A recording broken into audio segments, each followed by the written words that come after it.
today I've got the fabulous Mimi Harker, and I love her to bits, and she just is the power of one. So without further ado, I'll tell you why. Hello, Mimi. Hello, how lovely to be with you. Wow, I love the introduction. Thank you. And I think it's mutual because I feel exactly the same about you. I think you're amazing. That's brilliant. Thank you so much. Well, we got on really well at the Peter Jones Enterprise Academy. There, little name drop for you, but it isn't actually name drop because we were at this event in London. We Yes, got talking and we just couldn't stop, could we? And we indeed. had a lot in common. And one of them is about, well, we definitely meet inspirational people and admire them, but we've got get up and go ourselves. But I want to know about your get up and go, because you have actually achieved a lot. You are OBE. How did you get that? Well, it's an interesting story actually, because obviously these things just come at you from out of the blue. And I was clearing up the house. I had a very, very, very unusual morning off from doing work. So I was clearing out the kitchen, I was cleaning out the green bin, I was washing it all up, just sorting life out in general before the weekend. And this letter plonks onto my doorstep and I picked it up and I sort of just shoved it onto the kitchen table. But when I did open it, it was an A5 shape. It said Cabinet Office on the front. So because of where we live, I thought it was a circular from a furniture maker's in Wickham, because I just thought that's what came into my head as the association. And it wasn't an expensive envelope. It was just, a cheap A5 envelope. And I thought, okay, I'll put that in recycling in a second. And I just thought, okay, so I picked it up, took it to the recycling bin, and I went to put it in there. And I thought, oh gosh, the ink is so black with my name on, IP fraud. I'm going to have to rip it open and turn it round. And that was the only reason I discovered that I had this OBE, or I'd been nominated for one. And I ripped it open. Now, anybody that knows me knows that if I get a nice letter, shall we say, I always open it with a paper knife. So it's got a lovely clean edge. It all goes into folders and files. They're all filed away beautifully. But this one, you can see it in the folder I then had to create, which has got my finger in it, and it's just ripped it completely unceremoniously. And I pulled the letter out to turn it around and pop it back in so my name and address weren't visible anymore. And it said, "Dear Mrs. Harker, the Prime Minister has asked me to contact you." And I thought, hang on a second, this might, what a strange thing for a cabinet maker to send to you. And I thought, oh my goodness, David Cameron's finally realised that I would make an excellent MP somewhere, and he's about to offer me a safe seat. So that's the only reason I read the letter. And then when I read it, it said, "You've been nominated, congratulations. Some people don't like to accept. If you, please could you let us know whether you accept it or don't accept it. And this is the last correspondence you will have from us." And I know, isn't that unbelievable? I know. What would have happened if you had actually been there? Oh. Somebody did say they would have tried one more time to get hold of you, I think. But honestly, I never got that far, because I took the letter back into the kitchen, put it down on the kitchen table, cleaned the green bin, read it again, made myself a cup of tea, read it again. I'm thinking, why me? Who's nominated me? I mean, I'm nobody. I'm nothing. Oh, this is ridiculous. Nothing. That's how I was thinking and feeling. And I thought, this is a bit, not sure about this. But there was a phone number on it. So I thought, okay, I know what's going to happen. This is a joke someone's playing on me, because the paper wasn't expensive either. It wasn't heavy. It wasn't cream. It wasn't embossed. It wasn't anything. So, and I just thought, this is a joke. And when I was a kid, we used to play pranks on each other and give each other joke lines. And you'd ring it up, and so this Mr. Laughing would go, ha, ha, ha, ha, ha, or Mr. Angry would start shouting something down at the phone at you. And I thought it was going to be one of those. Anyway, I rang, and this beautiful voice answered, and she said, "How can I help you?" So I said, "I received a letter today." And she said, "That's lovely. How can I help you?" So I said, "Well, I'm not sure if it's true." But anyway, we went through the process. She said, "It's absolutely true, and congratulations." Oh, so that was it. What a way to find out. Now, the route to it, because we got a lot to cover, but the route to it was all about being involved in a very special campaign dear to your heart, wasn't it? Well, the route to it was the government task force, which was set up by Harriet Harman when the Labour government was in power. I was a part of that task force for a number of years, and our whole aim was to get more women into public life, whether that was on school PTAs, whether it was in local politics, whether it was national politics, any of the assemblies that you've got around the country, wherever it was, we were aiming to just try and encourage more women to get involved with public life. And the reason for that being that the majority of us would never have been involved in public life if we hadn't been asked. I never dreamed of being a local politician, a local councillor. It was the furthest thing from my life. I didn't even read a newspaper, to be perfectly frank with you. All I ever wanted in my life, I was very ambitious, but all I ever wanted was this perfect, wonderful family home. I wanted to be the perfect wife, the perfect mum, and the perfect homemaker. You'll have to ask my husband and children whether I succeeded at the first two. The house, I'm afraid, always looks like it's been burgled, but that's because I'm so busy. It's hygienic, but it's very, very untidy. So I obviously that's what happens when you're very busy. But I mean, you sort of almost got into local politics by default. You were involved, I gather, in some sort of worry about some sort of construction that was going on, and you absolutely got under the collar over it. So when Mimi gets a bit cross about something, I get that you do something about it. Indeed, I didn't even know that I had a voice. That was the most amazing thing for me, because I'm actually a very shy, quiet, retiring person. Seriously, I was very, very, very insular, very, very shy of people, incredibly shy of people. And if the real me were to be talking to you, I guess I would still say to you, I'm still an incredibly shy person. I'm a very private person, but I do wear my heart on my sleeve. So I don't understand myself, to be honest, because you know where you stand with me.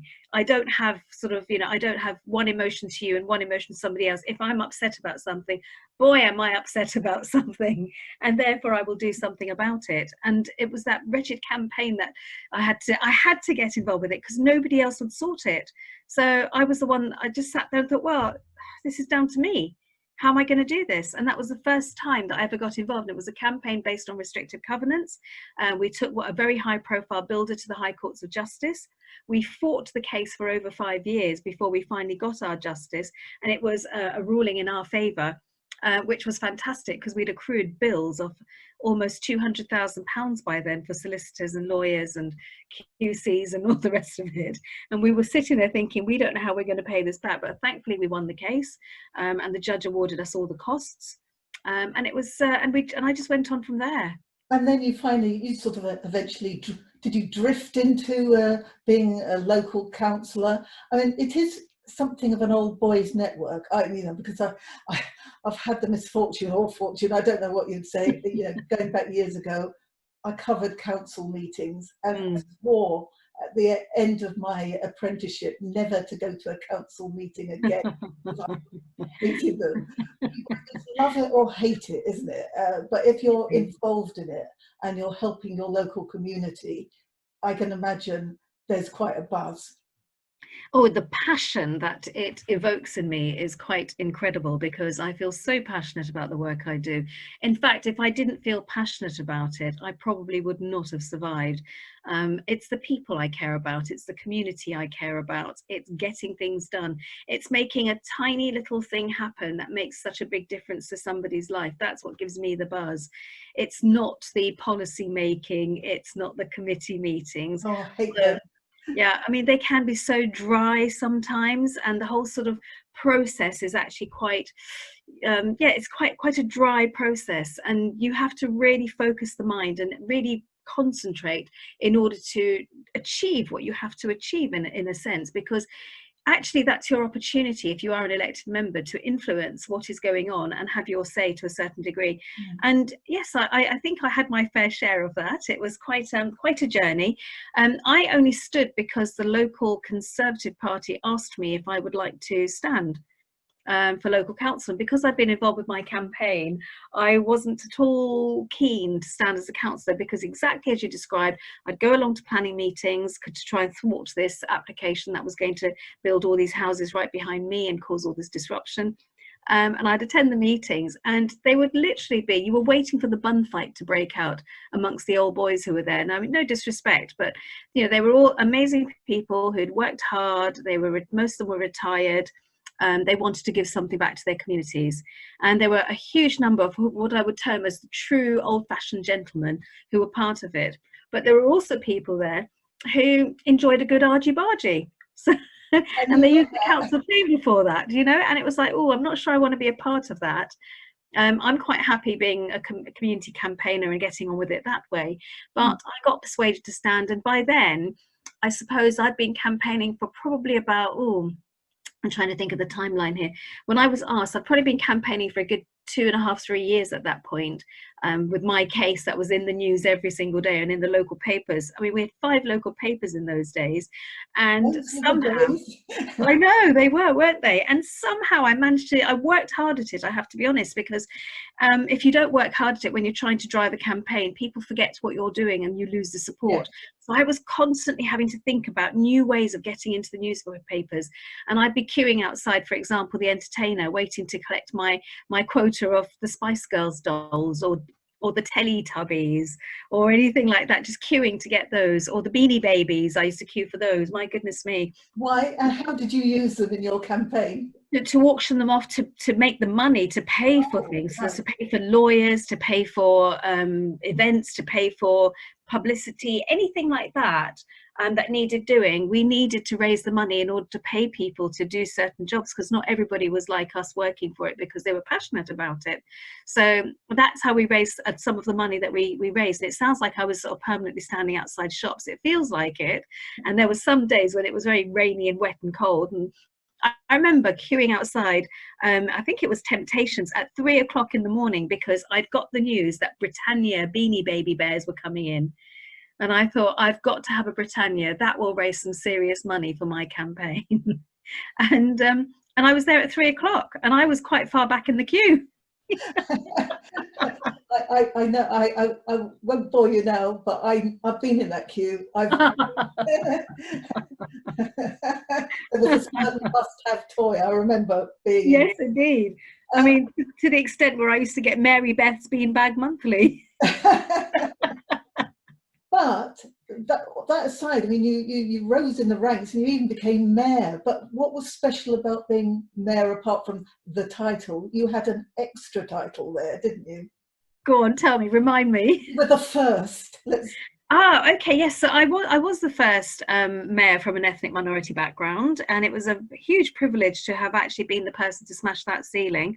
I'm also the last one currently to have served 2 years. So I was there from 2011 to 2013, and it's quite funny because people still come up to me and think I'm the mayor. They still think I'm the mayor today, and I have to put them right, because obviously that would be very disrespectful to the current mayor if I didn't. But it was an amazing job. I thought I was in touch with the community. I thought I was switched on. I thought I knew everything that was happening because I was so close to the ground. But when I became mayor, it's amazing how many organisations will come to you because you're in that position, who've never approached you before. And I found a whole new level of community that I had never seen or experienced. A whole new level of charities, for example, a whole new level of organisations who were amazing people, individuals just doing something that was dear to them, something they were passionate about, which had never sort of risen to the surface or come to my attention over the years. And it was the most incredible, humbling experience when you saw how many people were working so hard within the community in order to just do something positive and make it a good place. And that was very energizing as well. It was very uplifting. It was very inspiring. And I used a lot of that inspiration and energy and what other people doing, if you like, to motivate me and to push me to go further and further and to keep me going, because it all sounds very idyllic, but it's been a very, very, very tough journey, a really tough journey. You don't get the support that you hope you're going to get. A lot of people within your own political ranks get quite upset when you are good at what you do. I suppose there's a bit of jealousy. I'm sure there has to be, male and female. You know, anybody's doing well and they're in the papers more than they are, maybe they get jealous. I don't know if I would use that word in particular, but I know that there can be quite a lot of resentment. Oh, why is she always in the newspapers? Well, actually, it's because I'm trying to do something here. I'm working hard at it. I'm trying to make a difference for a cause or a charity or a person or a situation. And therefore, you have to think on your feet in those situations and think, how am I best going to achieve the end for this person or this cause or this charity? And you have to do that if you want to be that campaigner, if you want to make those changes. I remember interviewing someone myself, Nazir Afzal, who was the Crown Prosecutor for the Rochdale case. And I remember one of the things he said to me, if you want to be a leader, it's a very lonely place to be. I never chose to be a leader. I just happened to be I don't know, motivated, pushed into. I have this absolute drive to do things and make things happen. I cannot describe to you where it comes from, apart from a passion to see things done properly and to do things, to make things better and to do things correctly and to do things right. That is my driver. It is not about me, which a lot of people say, oh, it's all about Mimi, isn't it? It's all about her. Yeah. No. No, no, no, no, no. I could slip away into oblivion quite happily. Doesn't bother me at all. But what drives me is that desire to get things done and to make things happen. And that is what the Power of One that I do is all about. Now, your family, you know, did they drive us? Did they want you to go into politics? I think they were just fascinated by the whole thing, because up until that moment in time, they'd just seen a very cozy, loving mum. Because I wanted my children to have memories when they were grown up of mum always being there. My parents both worked and I was at a childminder's, and it wasn't a very good experience for most of the time. There was one childminder who I went to finally, Sheila, who I've stayed in touch with for the rest of my life. And I'm still in touch with her to this day, and we keep in touch on Facebook. So, but before Sheila, I had some really bad experiences with childminders, and I never ever wanted my children to go to a childminder. So I basically wanted to be at home for them, and I wanted to be their memories. I wanted them to think, yes, my mum was there for me when I was poorly. If something happened at school, she came and got me. If I had something, a cut or whatever, she was there. And if I was hungry, she made me delicious food. That was really, really important to me. Your family, the Indian family, Darjeeling. I know I've got my teacup at the ready, so I know you have a tea background. But they wanted their family to go to be in the medical arena.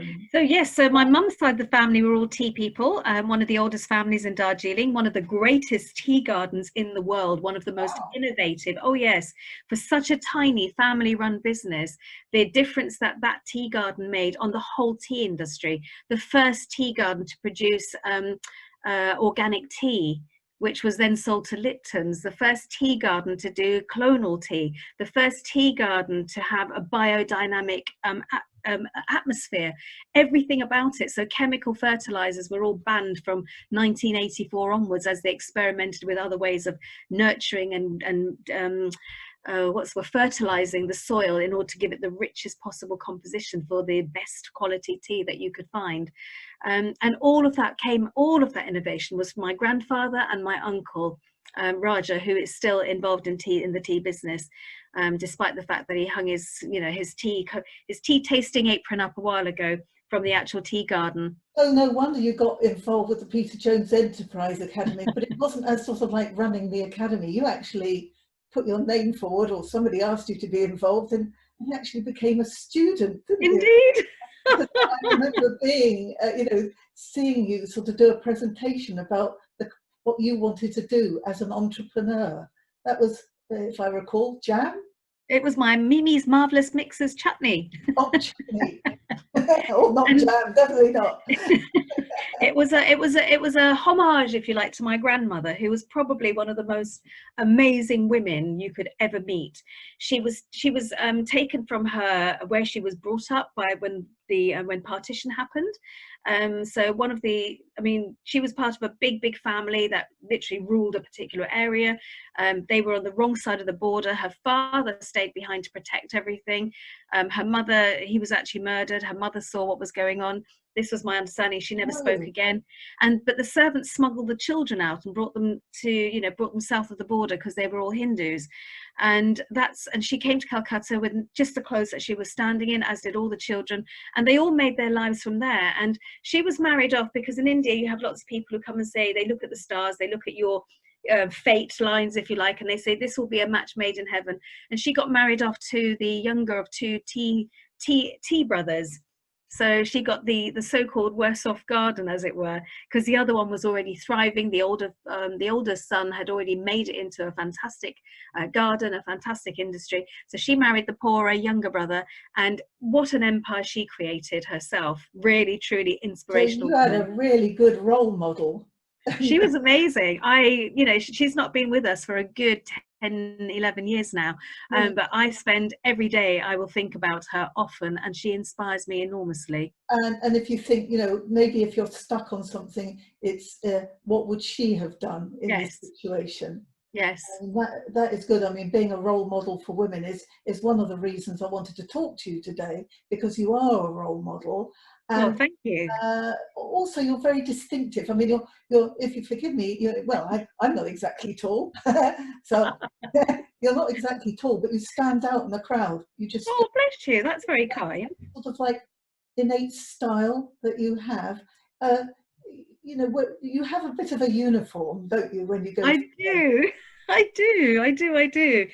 It's that very nice shaped fitted jacket. Yes. Which I always wear because I'm tiny. So I can't wear big swampy jackets because they just make you look, I don't know, they make you look like a sack, sort of trying to sort of get something done. I always wear very high heels because I'm so short. I'm only 5'1". So I try and wear high heels. It's getting more difficult as I get older, and I've got a condition called fibromyalgia, which I was going to ask you about this. Yes. And that makes it quite difficult to wear the heels. So I tend to, during the day, run around in flats. I had somebody the other day, my best friend from when I was 11 years old. We'd been Zooming each other during this COVID outbreak, and we'd been talking, and I showed her what I was wearing on my feet, and she nearly fell off her chair. She went, "Mimi, I cannot believe that you're wearing flat shoes." Yes, I mean, my vision, if I shut my eyes and I think of you, it's that jacket, little badges. Oh, my badges, yes. You've got a great memory. But of course, the OBE is added to that now, because a lot of people, when they're given something like that, it remains in the box and they may talk about it, but it ends up in a drawer. You're very proud to wear yours, aren't you? I am. I really, really am. And sometimes, I mean, when I first got it, there were a few people who were quite cruel about it, actually. Okay. And yes, they were really cruel about it. And you had comments like, "Oh, well, you know why she got it, don't you? It's because she's brown." And they really were some quite derisory comments. And it wasn't until I actually spoke to one of my favourite people on the planet, Joe Bradshaw, in the Lord Lieutenant's office. And I spoke to him and I said, "Joe, I said, some of the people are saying this. I mean, is there a bit of a process that goes with this to, so that I can know that I actually got this for all the right reasons?" Because I was told it was for all the right reasons. But actually, with people making comments like that, it does have that ability to make you feel a bit unsure, if you like, uncertain. I don't have friends in high places, so I knew it wasn't anything like that, and I never knew how to work the system, as some people would call it. So apparently, me having a brown skin was the passport to getting an honour. So I spoke to Joe about this, and he said, "Mimi, there's such an enormous process you have to go through. It's enormous," he said, and sometimes he said it can take 3 months, and sometimes it can take up to 4 years. But if you have to go through those processes to make sure that you are actually a genuine person, someone, they authenticate you at every single step of the way through that. So with public life, you have the high points and the low points, and that must have been a very low point. Now, you mentioned just briefly, you do have actually a very nasty condition, because I think of you as somebody who's very sunny and lively and fun, but there have been a few Facebook comments, few days, where you've actually sounded rather bleak. Yes. And lack of sleep being one of them. Oh, that's the pain of my life. We are in COVID times, and I have noticed a post to do with lack of sleep. This condition, when did that come? So I think I've probably had fibromyalgia for more years than it's been around, because I was 28 when I was first referred to a rheumatologist with all my aches and pains in my joints and my, you know, sort of my deep muscle tissue and stuff. And they didn't really know what to make of me, because they could see there was a problem, but they couldn't put a name to it. When I finally got a name to it was probably about 14, 15 years ago, when I met the most fantastic specialist, Dr. Sally Edmonds, who I am forever grateful to, because she diagnosed it and she put me on the right path to actually maintaining my health and my mental strength, if you like, towards how to deal with this and cope with this. She's been absolutely fabulous. And for me, I mean, the greatest lesson that I've learned through all of this is, yes, I'm in a lot of pain, but it mustn't stop me from doing what I want to do. That's It good. mustn't stop, yes, absolutely. And it mustn't stop me from being inspired by other people to carry on doing things. And it's, you know, there are times when I feel so exhausted. One of the horrible side effects of this condition is the exhaustion. And my family will tell you, who are amazing. My family are fantastic. They support me through everything. Whatever I decide to do or choose to do, whatever I'm involved with, they are there. My husband is amazing. He is Well, you've been absolutely my married rock. to him 30 years, is it? 32 years this year we've 32. been married, Yeah. yes, and 33 years together this year. What's So his name? Robin.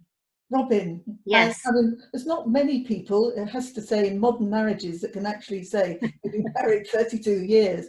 What was it about Robin when you first met him that you thought, yeah, he's the one for me? You know, I'd made my mind up that day, the very first time I met him. We went out for a drink, and in my diary that night I wrote, I have just met the man I'm going to spend the rest of my life with. Oh, no. It was that night that I wrote it, and I still have that diary, and I still have those words, and I still show him those every anniversary. But it's, and I just knew, he was incredibly good looking, and I was like, wow, this amazing, you know, hunk of a man is actually interested in me. And what he must have been, because we were only going to have a drink. We spent the whole evening just talking. And we met in central London, because he drove up from Aylesbury, because that's where his office was based. And we met in central London, but he drove me back to Surbiton, which is where I lived, because he wanted to make sure I got home, because it was so late by the time we'd finished chat. The tubes were closed, and we hadn't even noticed the time had gone. And he just went, I'll drop you home, don't worry. And I didn't realise then, because I'm very he was definitely a good man. But because I'm geographically challenged, I had no idea Aylesbury to London, London to Surbiton in Surrey, Surrey back to Aylesbury. To me, that was just like all, you know, a quarter of an inch on a map. And I suppose he didn't have a very flash car then. Oh, he did. Oh, he did. Oh, he did. But I'm not into cars and sort of flashy things like that. So it didn't make that much of an impression on me. It was only other people saying to me, oh, that was a nice car he drives, because he was driving a Starion, which was quite an unusual car. I know the Starion. Yes. I know a little story about that as well. I'll have to the name Starion. Yes, indeed. I gather. Indeed, and I believe it was because the company that created it couldn't pronounce it properly. That was my understanding. Well, that's what I've heard as well. Stallion is what I believe it was supposed to be called. Supposed to be called, yes. What does he do? What? Because some of your family, your dad, I think, is an engineer. So what does your husband do? So Robin's in IT. He is a fabulously talented man when it comes to creating things, but he keeps forgetting to patent or patent, however you pronounce it, things, or he does it too late. So he is somebody that created blade server technology, for example, and we have the timeline for all of that. So all of that is absolutely proven.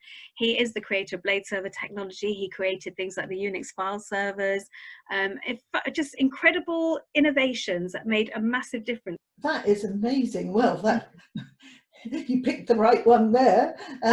Yes, if only he had got in there and patented it all right from the start. Yes, you know, Clover comes to mind. We're followed by Rolling In, or preceded by Rolling In. But no, he didn't do that. So we you know, here we are still. But you're in an idyllic world, part of the world. Also, children owe a big debt to you when it comes to going to the cinema. Well, the 12A cinema classification was my campaign. And the reason I campaigned for it is because my son, who was probably about 6 or 7 at the time, he wanted to go and see his hero Spider-Man. He was besotted with Spider-Man. This little boy was the reincarnation of Spider-Man. He had the clothes. Went to Woolworths and I bought the Wellington boots for him, and I had to put the spider's web on them. So he had red boots with spider's webs on. He had the toys, the underpants, the socks, the lampshade, the duvet cover. The babysitter had even painted a mural on his wall with Spider-Man just bursting through and, you know, coming in to see his friend, his, you know, his mini me, Aaron, every night. And Aaron was just amazing, you know, just besotted with him, like a lot of young people were, lots of the children were. And when the movie came out, which we were all looking forward to, it came out, it was certified a 12. So he couldn't go and see it. Even sitting on my shoulders, he could not go and see it, with a raincoat over the top, maybe. So, I mean, we thought about every idea in the book. How can we get him in to see this? He's, you know, he's so keen to go and see it. So, I went to see it myself. I couldn't see anything in there that was nothing like what he had on his little handheld gaming thing. He had a Game Boy, and it, you know, there was a bit of kapow and a bit of biff and a bit of boff and a bit of baff and all this sort of thing, as they did, you know, but there was nothing in there that I thought was unsuitable. So I put together a questionnaire, and I stood outside Wickham with their 3 cinemas, outside Jarrods Cross and outside the Elgiva in Chesham. I asked other parents to fill them in for me, to say what they thought, whether it was suitable for anyone under the age of 12. There was only one person that just said it was not suitable, and that was a granddad who said, no, I wouldn't want my grandchild seeing that. And that was the only one. And all those findings got put together. An officer who worked for our council at the time, Karen Brimacombe, sent it all off for me to the British Film Board, and it came back a few weeks later with a letter saying, we find that we agree with your findings, and therefore we are creating the 12A. So what that means is that although we still think a film should be for, you know, children aged 12 and over, with an adult present, somebody under the age with that adult's consent can go in and see that film. And that was the big change that happened. So there's a 12 and there's now a 12A, and there's been a 12A since the very first Spider-Man film, because that was the first one that was changed, and that was back in something like, I think it was about 2000 or 2001, something like that. 2000 was the early noughties. And the funniest thing, last summer when it was on the box, I walked into the living room and Aaron said to me, the child who benefited from that, he said to me, Mum, your film's on the telly. And I went, my film? And I looked up and there was Tobey Maguire doing his psh, psh, psh. Yeah. Oh, I mean, that is a fabulous memory. And also, you know, it shows your passion and what can be achieved when you feel strongly about something. And Indeed. that's really what Power of One is all about. It's showing that you don't have to be rich, you don't have to be famous, you don't have to be, you know, helps if maybe you are, but you don't. No, neither of those. You can be somebody at home feeling insignificant, because a lot of women are like that. They say to me, I'm only a, and I say, no, you're not. I'm sure you're much more than I'm an only a. And then you find they're often the people that actually can move mountains. And if you feel strongly about something, you'll do it, won't you? Absolutely. I'm a great believer in that. I'm a huge believer in your passion driving you. I also had a marvellous woman in my life, apart from my grandmother, who was a great influence on me. And that was the famous, the most wonderful, the most gentle person you could meet, yet the strongest, toughest lady I know. And that was Mother Teresa. Because I had the great privilege and honour of spending a little bit of time with her when I was very young. And the words, I rocked up and I wanted to volunteer. I've always volunteered all my life, and I was living in Calcutta for a while, and I said to to our driver, because anybody who's sensible will not drive in Calcutta. You'll let the people who understand it know what to do. So we always had a driver. And I remember saying to our driver, Purva, can you take me to see, you know, the mother house? I just want to go and see. I just want to, you know, go and see what's going on. And he said, no, I can't, because I don't think you'll be allowed to do that, Didi. So I just said, oh, why not? And he said, oh, I don't think that's going to be allowed, because, you know, it's just not the done thing. So I said to him, what a shame, because I'd really love to go and meet this amazing lady. I'd always been fascinated by her, always been fascinated by her story. Anyway, one day he came knocking at the door of the flat that we lived in, and he said, Didi, nobody's using the car today. Would you like to go and see the mother house? And I went, yes. And he said, okay, well, let's go quick before somebody asks for the car. Anyway, we went. Cut a very long story short, I ended up actually talking to that amazing lady herself. And I ended up going back there and doing a bit of voluntary work every now and then, which I thoroughly loved. But she was incredible. She, in the most appalling circumstances, she would be calm and sweet and she was unflappable, literally unflappable. You could not disturb that equilibrium if you tried. That serenity was always there, and that wisdom, it always shone through. And I remember her saying to me, when you have an end goal, Mimi, you must think about the end goal, and you must think about what reason do you have for that end goal, and if it's a good reason, then follow it with your heart. I mean, that is brilliant advice, and it couldn't be from anyone better at all. And it's wonderful that you met somebody who lived up to expectation, because sometimes I'm sure in your realm, I mean, you do local radio and stuff like that, and you sometimes meet people that you think are going to be great and they're not. So it's wonderful that has happened. So finally, what's your goal now? What's your ambition? I mean, do you want to be an MP? Do you want to go into Parliament, or is there something else that's niggling away at you? Well, it's interesting, isn't it? Because all the time, one of the biggest lessons I've learned in life, which is actually quite a hard lesson to learn, and I think it's because of all the different jobs I've done. So I've been, as you said, I've been a cabinet member, I've been a mayor, I've been the chairman of the district, and they're all amazing jobs to have, and it's a great privilege to have been able to serve in those roles and to be able to do things for the community. And one of the things I love doing is fundraising. So I fundraise a lot for a huge number of charities. There's a hospital in particular, isn't there? Well, yes, indeed. The South Bucks Hospice, also known as Butterfly House. I am a patron there. Joe Wolfe, who was the chief exec at the time, who invited me to be patron. What an incredible, inspirational woman. I love these people that I'm surrounded by who give me so much inspiration, and she is definitely one of those women. Her dream, and I think you should speak to her as well. Her dream. You nominate her as I nominate her as your next subject. Power of One, because her dream was to make sure that there was a hospice that was fit for purpose, that was very new and innovative in its thinking and in the way it helped people who were at the end of their lives, and to give them something special. But not just them, their immediate family, people close to them were also able to benefit from this whole holistic service. It was brilliant. And that was her dream. And she made that happen. She made it happen. She raised all that money, millions and millions of pounds she raised to help create that new hospice. And what she's just incredible, inspirational, incredible.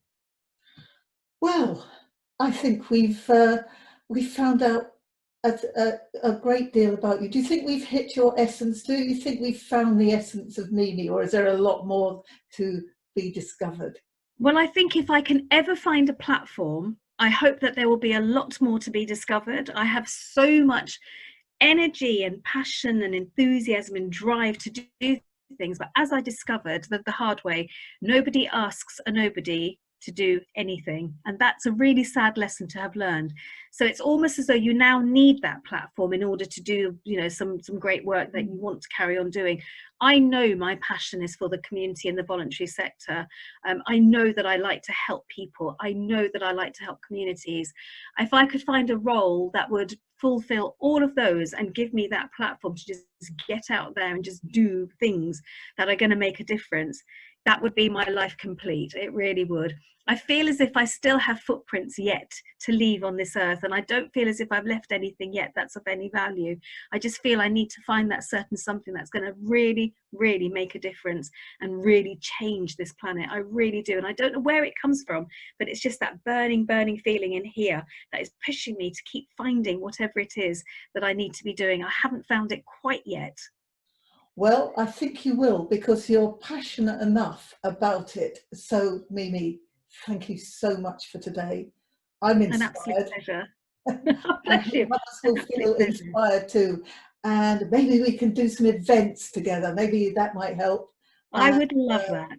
And yeah, I think you are an inspirational woman. So thank you so much. inspirational woman to another, I thank you very much indeed from the bottom of my heart, because you are also one of the most incredible women I know, and you inspire me. Oh, well, thank you very much. A mutual appreciation society. I love the work you've done. I think you're incredible.